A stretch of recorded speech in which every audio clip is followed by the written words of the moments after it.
Yes. Namaste to everybody. And let's start our Wednesday class with some prayers.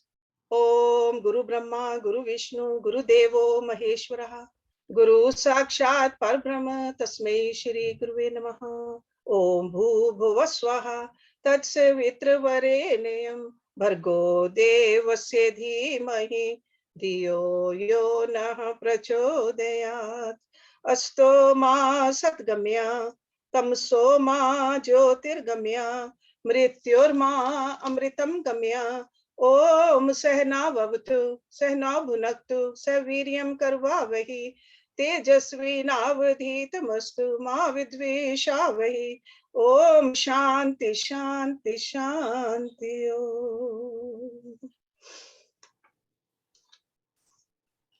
Quite often I hear questions about the karmas. Sanchit karam, prarabdh karam, kriyaman karam, which are also called agami karam. So today I thought I should go back and try to explain the karams this way. Okay. So the word karam means action, as you all know. All of our actions are karmas, except the ones we are in the process of performing. These are called kriyas. So completed actions are karmas. The seeds of karmas lie in the kriyas. So this is like a technically differentiation between kriya and karma. Because our present actions instantly turn into completed actions. That's why we often don't know, we don't feel the differentiation between these. But kriyas have the seeds and karmas are the completed actions. When an action is completed, the action itself no longer exists in its grosser form. But the result of that action manifests sooner or later. So both the action and its result are stored in the subtle form, in the unconscious mind. That's why they are called karmas. These days, especially in this country, the karmas has taken a negative connotation. People make statements such as, my karmas caught up with me when something unpleasant happens. This is a distortion of the concept. Karma can be positive or negative, uplifting or degrading. The law of karma is very simple. As you sow, so shall you reap. And all cultures, they share the belief that if we do good, we will reap good results. So the concept of good differs from place to place and from time to time, but the conviction that there is a causal relationship between good actions and good results, and bad or wrong actions and the bad result is fundamental to all actions. Everybody believes that. And regardless of what the highest goal of life is thought of, spiritually uplifting actions are universally seen as the means of purifying the way of the soul. Uplifting.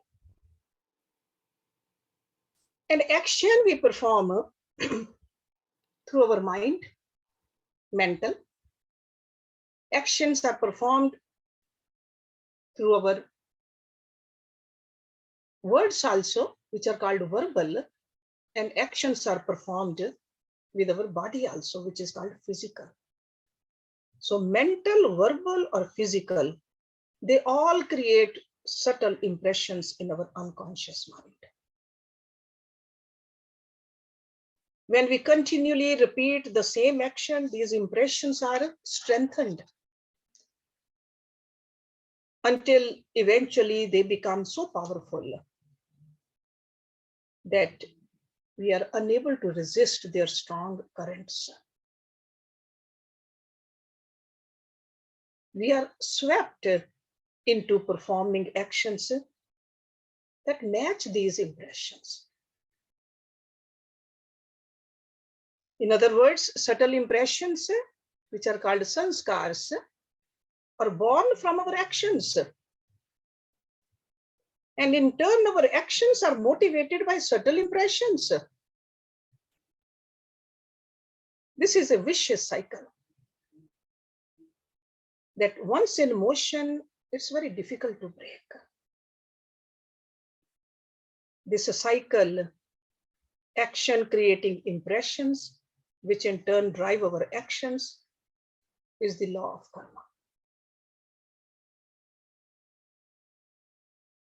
And we don't know when this process began. That's why it's called anadi, beginningless. According to the yogis, until we gain access to that realm of consciousness, where the subtle impressions are formed and all our previous deeds are stored, it is fruitless to brood about how and why we are. When did we perform our first action? How did we create this? Or how did the corresponding subtle impressions were formed and we got caught into this cycle? So we'll never know. And there's no need to brood over it. So yogis, they say what is useful is knowing how to free ourselves from it. So we are already in this cycle. We need to know how to get out of the cycle. We'll never know how we got into the cycle. So that is practical. So from a practical standpoint, the first step is to discover how to burn or erase our negative karmas. Or you can call it the dark karmas or tamasic karmas. That's what we need to do. And how to engender the positive ones. So in other words, how to stay away from the tamsikta and how to move into the satvikta. That's what we need to do. Yogis, they categorize all karmas into three main divisions. Sanchit. You can also call them dormant. Prarabdha. Often people have a hard time with this word, I see. Prarabdha. P-R-A-R-A-B-D-H-A.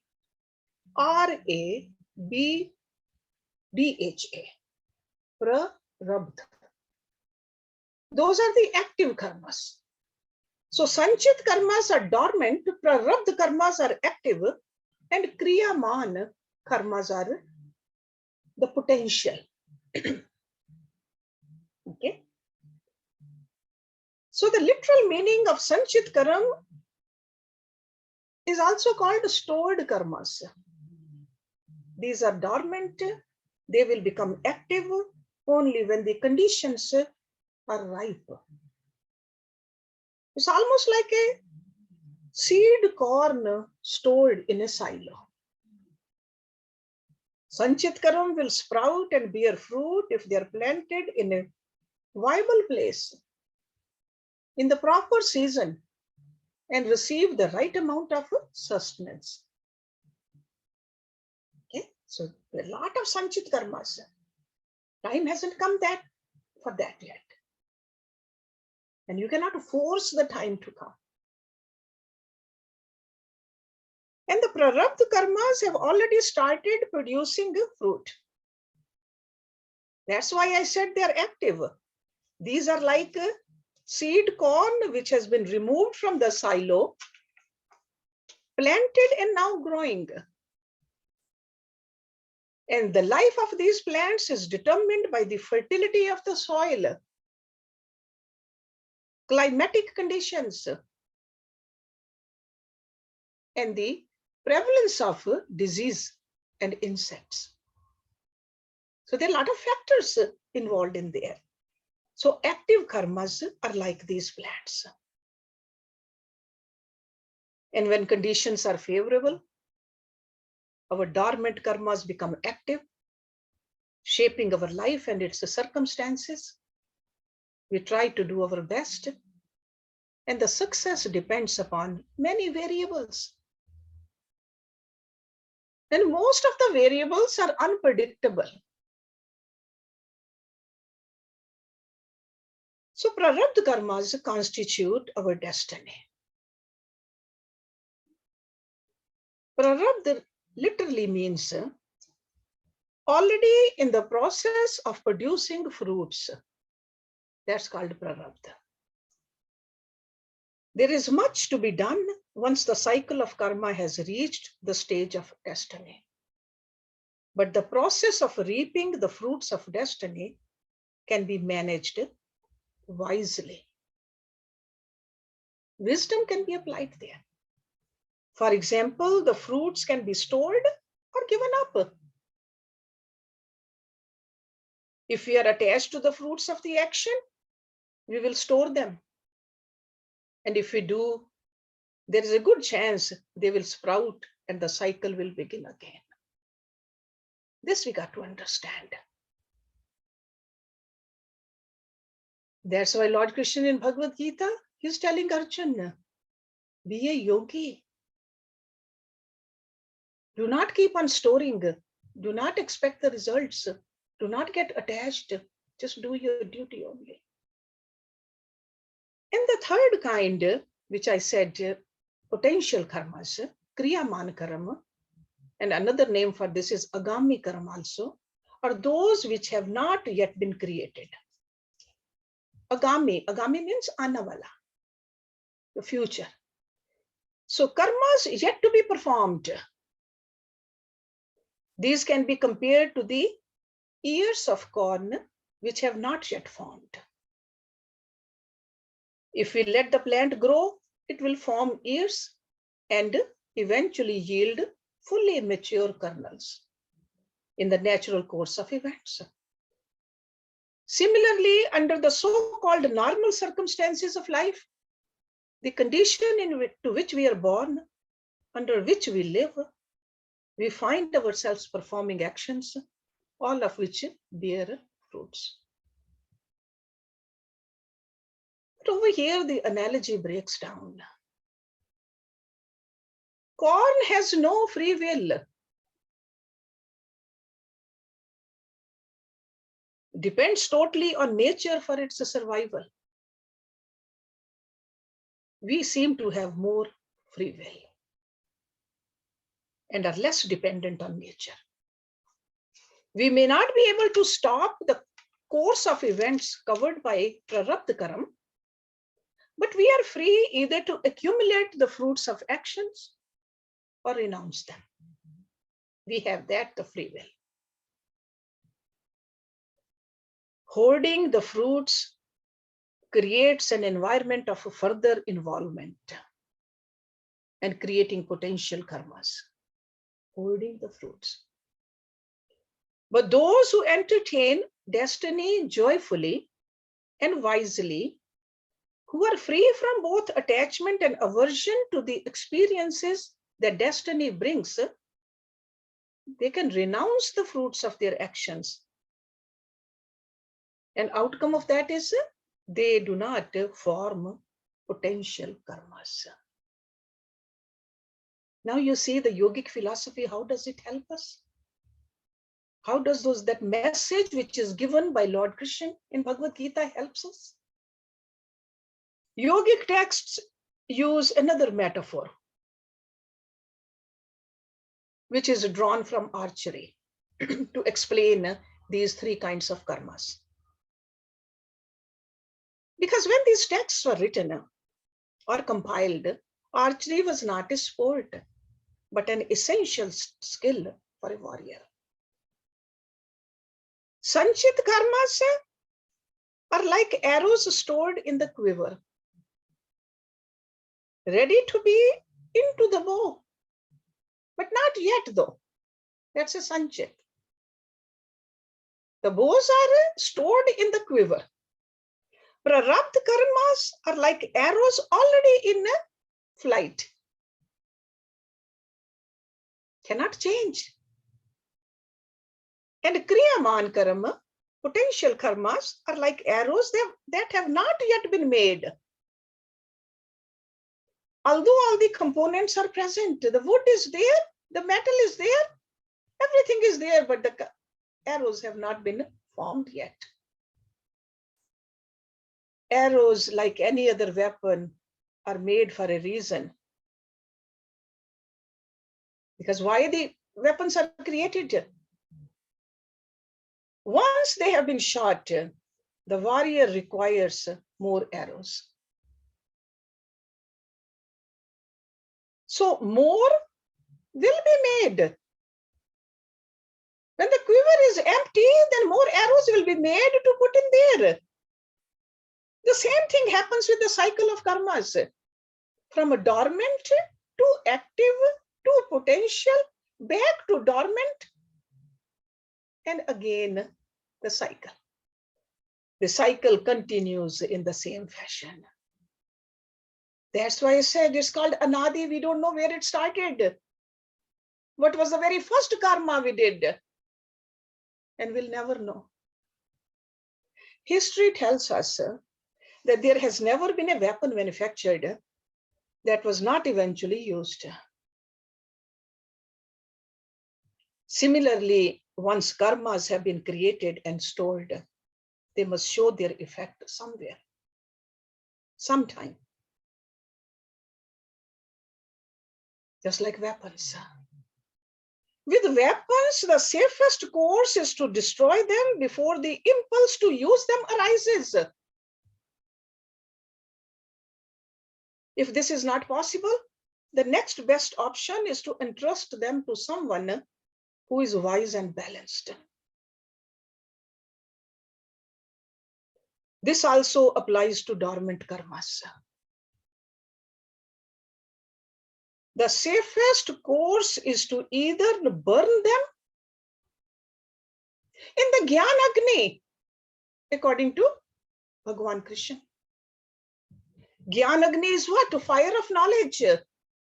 Burn your karmas in the fire of knowledge, or surrender them to divine. These are the only two things we can do, because just like the weapons. And this is possible only if we have been able to conduct a thorough inventory of our karmic deeds. But most of us have neither the knowledge nor the ability to enter the basement of our unconscious mind, which is called Chitta. That term which has been used by Rishi Patanjali again and again to define yoga, to walk on the path of yoga. But we don't pay much attention to it.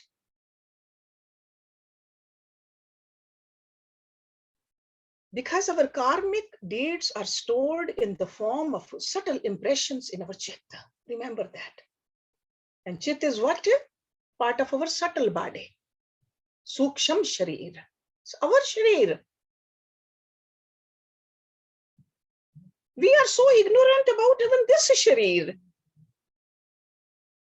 We wash and polish only the outer skin. Inside, only when it gets sick, then we pay little attention and we run to the doctors or take medicines. But the yogi gurus, they tell us little differently. The body you live in, you should be the master of this body. You should know what's happening. That's why when I teach you yoga, what do I say? If there's a pain, pay attention to it. If you're pressing it, twisting it, bending, stretching, if there's a pain, pay attention to this body. There's a reason, there's a pain. So these karmas the same way. They are in the subtle body. We should know our subtle body also. Some of us don't even want to know about our karmic deeds because we do not want to be called to account by our own conscience. We are too afraid. Yet, if we remain oblivious to the unmanifest causes of our present problems, we have no way of either eradicating them or preventing other problems in the future. Not knowing the causes of disease may help us stay free from worry for the time being, but it will not prevent us from contracting a disease if we are exposed to its causes. Remember that. Similarly, the ignorance regarding our dormant karmas may give us the illusion that everything is fine. But this illusion will be shattered when our dormant karmas manifest and become active, taking the form of destiny. In the process of self-discovery, the process that allows us to navigate the karmic whirlpools safely, we must penetrate the layer of our being where our karmas are deposited. When we know what they are and how numerous they are, we can make the decision whether to throw them into the fire of knowledge, Gyanagni. Because Lord Krishna said that this Gyanagni is so powerful, it can burn all the karmas. Or we can disidentify ourselves from them, or to surrender them to divine. Just give them back to God. There is a beautiful story which sheds some light on the yogic method of reaching the realm of dormant karma and attaining freedom from them. This is from yogic scriptures. It has been mentioned in more than one scripture. It is mentioned in the Mahabharata. That's epic which we are studying these days in our Tuesday class. Long ago, there lived a yogi. His name was Jagishwe, who undertook a long uninterrupted practice of intense tapasya, austerities. Aided by his own strong will, power of will, he defied hunger, thirst, sleep, and fatigue. With this, his senses and mind turned inward, and his consciousness rose upward. Eventually, the concentrated force of his consciousness penetrated the realm of existence where the ordinary mind cannot reach. So in order to reach to those layers, you need to do this tapasya. You got to disidentify from these worldly pleasures and help your own energy to move up. So he did that. Then he transcended his body consciousness and he saw the relationship between the body, the senses, and the different faculties of mind, because they are different layers of our mind. He could see that. His practice intensified. His awareness became so concentrated that he gained direct experience of the contents of his mind, ego, and intellect. And he entered the vast realm of the unconscious mind, which is Chitta. And he encountered the dormant karmas there.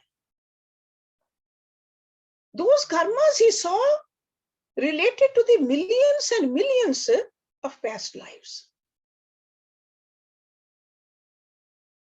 But in this state of deep spiritual absorption, he became disoriented.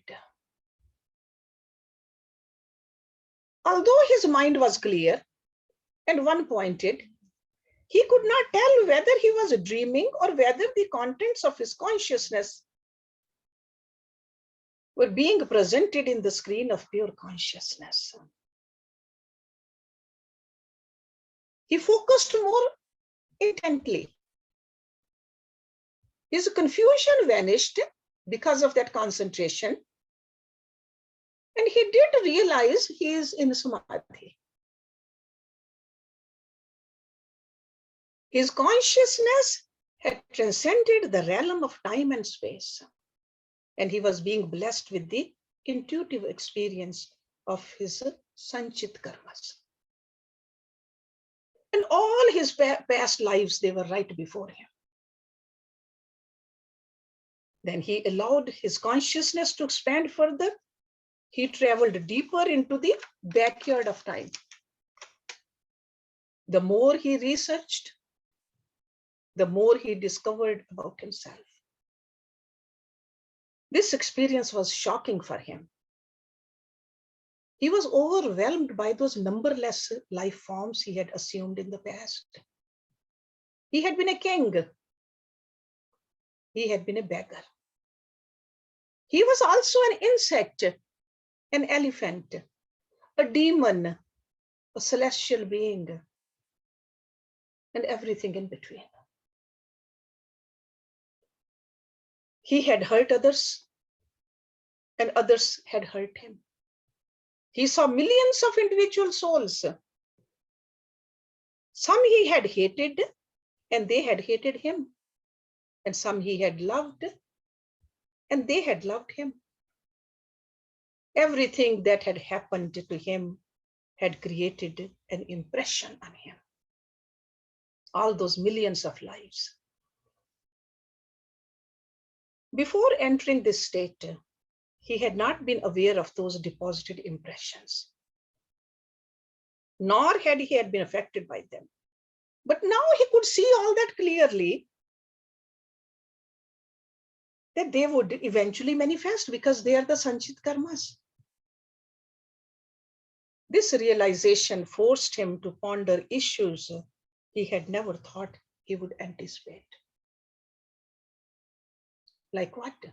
How and why did I involve myself in this unending chain of karmas? How vast our unconscious mind is to be able to accommodate all these karmic seeds. Because something which we can't even see, this is subtle body of ours, and part of the subtle body is the chit. How can it store the seeds from the millions and millions of lifetimes? And what force preserves these seeds and allows them to sprout and grow at specific times, causing them to manifest as destiny? How does it really work? Not all these dormant karmas are awakened at once. And who decides this? Which particular group is to be activated? He got very overwhelmed by the sheer number of his dormant karmas. He got discouraged. He thought, do I have the freedom to erase, rewrite, throw away, or recycle the dormant karmas? If so, how can it be done? This yogi, or I should call him a yoga abhyasi, Jagashwe, was tangled in the maze of his own self-discovery. When you are doing that, the divine beings are always there around us to help us. Because he wanted to know, he wanted to get out of it, and he was struggling with it. Sage Avatya sensed that this Abhyasi needs my help. In order to cut yogi's final knot of ignorance, sage Avatya, and this is mentioned in the scriptures. It's a real story. Sage Avatya appeared. Jagashwe touched his feet. Sage Avatya lifted him lovingly and spoke. He said, you have been overwhelmed by discovering the vastness of your karmic field. Tell me, how can I help you? Just like we have seen in other stories, Sage Narad appears. Sage Avatya is another rishi who helps. But we got to be ready to receive the help. We have to do our own part. So Jagashwe replied, it is disheartening that after my long dedication to intense yogic practice, I still have so many karmas stored in my mind. And even after knowing they are there, I do not know how to get rid of them. It's a very good question. He did do the tapasya, but he's overwhelmed. Sage replied, he said, because of your austerities and your practice of meditation, you are able to penetrate your own chitta. So in other words, if we want to penetrate our chitta, we need to do the austerities and meditation. He says that's where the subtle impressions of all your past deeds are stored. It's not stored somewhere else. It's stored right in our own subtle body, which is called chitta. He says you are consciously experiencing your unconscious. You think you are witnessing the contents of your mind while remaining above it, but you are not. So the sage, the gurus are always very direct. He says, you think that you are staying above, you are not. You are actively involved. That is Maya. Rise above Maya and you will see what or who lies beyond.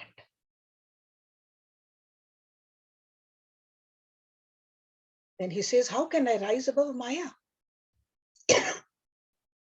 The sage Avastya said, the first step in tearing the veil of Maya is to sharpen your intellect so that you can clearly understand. Sharper the tool, the better it can work. So you can clearly understand why you are attracted to knowing your past. Your interest in your past is an indication of your desire to reclaim it. This is the clear answer. And this desire to reclaim the past is due to your attachment.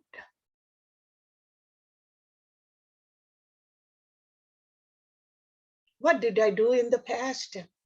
How can I have it? Attachment. You are attached to your actions, he says, the fruits of your actions and their subtle impressions. You treasure them. That I have done austerities, I have done meditation, I have done the sattvic karmas. He says you treasure them in your mind field, although you know how useless, ugly, and painful they are. That is how sanchit karmas gather their momentum and come into manifestation.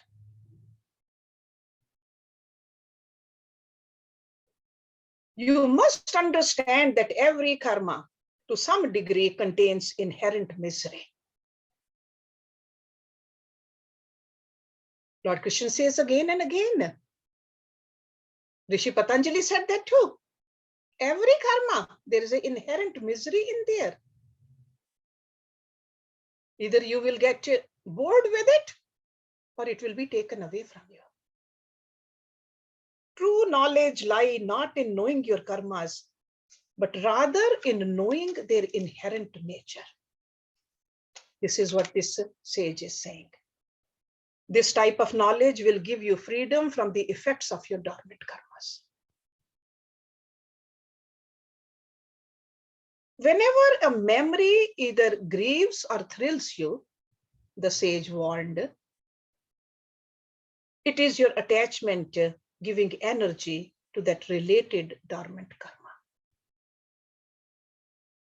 So either grieves or thrills you, because anything in the past good happens, we just feel thrilled. Anything bad happens, we start crying. Let me read it again. Whenever a memory either grieves or thrills you, it is your attachment giving energy to that related dormant karma. Instantly neutralize that karma. How? With the power of non-attachment. Non-attachment. But we don't want to do that. We want to just keep going there again and again. We create our whole life around that story which we have built, good or bad. And not just one story, many stories we have. Attachment is like the nutrients a seed needs in order to sprout. So attachment. Once you no longer provide these nutrients, the seed of dormant karma will lose its capacity to grow into destiny. But some of the dormant karmas are so strong that even if you do not have any attachment to them at a conscious level, they still find a way to manifest as destiny. So some are so strong, good as well as bad. So what do you do with those kind of karmas? So in relation to such powerful karmas, it is not enough to simply remain unattached to them. And this is said by the sage. Because the practice of non-attachment is a passive preventive measure. It works only in relation to the weak karmas, like a milder karmas. To neutralize the effects of powerful dormant karmas, you must commit yourself to a methodical practice. So non-attachment alone is not enough. Methodical practice, and that practice has to be intense. During such a practice, you have to summon your entire power of will and determination, which is called Sankalp Shakti. Entire. No matter how many obstacles arise, if you keep that as a goal and keep on intensifying your practice, only then you can neutralize those powerful karmas. And remember, good or bad, if you get attached to the good, then again you start the cycle. Any kind of a karmas. That's why Rishi Patanjali, he said, Abhyas and Vairagya. Lord Krishna in Bhagavad Gita, same thing, Abhyas and Vairagya. So Vairagya for the common karmas. Abhyas to neutralize the very powerful karmas which we have done. If you want to get freedom from our dormant karmas, the sanchit karmas, after imparting this knowledge of what they disappeared, and Jagashwe, his confusion was gone. His discouragement was dispelled because he got very discouraged that there are so many karmas, what to do with it? What did he do? He redoubled his commitment to spiritual disciplines.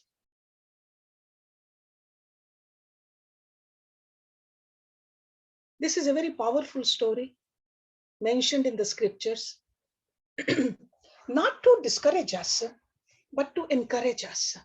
Stay on the path. This is our story. Whether they are the Sanchit karmas or the Prarabdha karmas or Kriyaman karmas, these are our karmas. This is the story of our life. And there's no other way to get out of it. We need to do abhyas and vairagya. And in order to do the abhyas, tap is needed. And in order to do tap, we need swadhyaya also. Because if we don't even have a knowledge of all this, that's why this sage mentioned it to him, that sharpen the intellect. The intellect should be so sharp that there is no confusion. This is utmost clarity. Why I'm doing something, how to do it, and what is happening. That clarity has to be there. And then these divine forces are all around us to help us.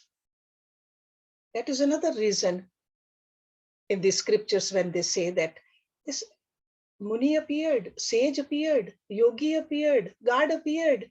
They are not far from us. They are very close to us. But we have to be ready to be able to understand what they are saying, what kind of a message they are giving it to us, and then intensify our practice further. I'm sure you all have a lot of questions. So let's end the speaking part over here. Om Purnamada Purnam Idam Purnat Purnam Udachyate Purnasya Purnam Adhaya Purnam Eva Visheshyate. Om Shanti Shanti Shanti. Thank you very much.